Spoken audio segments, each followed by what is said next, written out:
things you can do when you can't get out of bed. The first is whether you're lying, sitting, sideways, wherever you are, try to internally scan your body.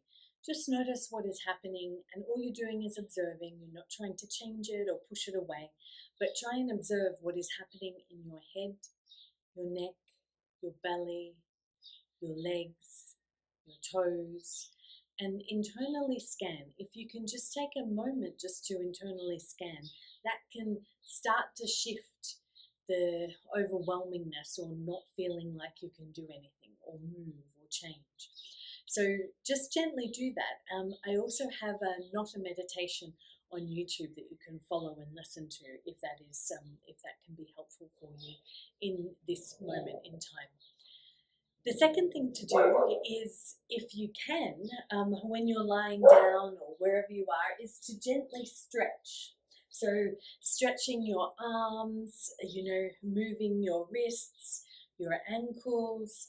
You can just gently stretch and move from side to side, and you can move through the bed, like one leg over the other, one leg around. You can do a few of those things that can help you to shift and move the physical body.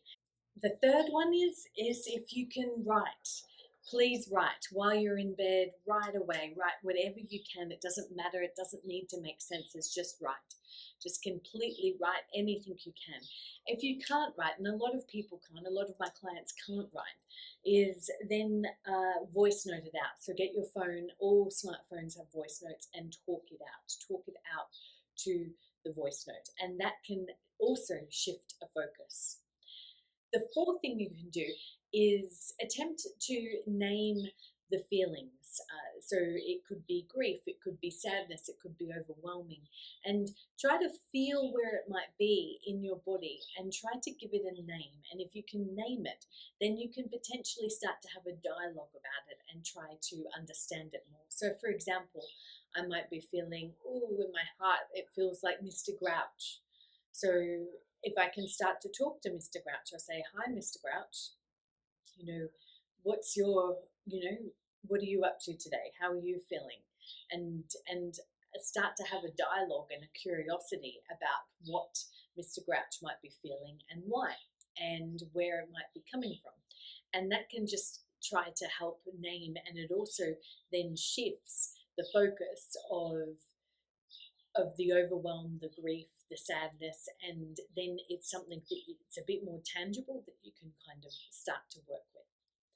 And the fifth thing is if you can, in your bed, paint or draw, or if you can't paint or draw, just start to shake. So shaking and feeling the feelings and shaking it out. So somatically shaking and moving and feeling your body, just feeling it and shaking it out. So you could be, in bed just shaking like this, or you could be wherever you are. Just shake it out, move it out. I hope that's helpful for you, and I look forward to speaking with you again soon.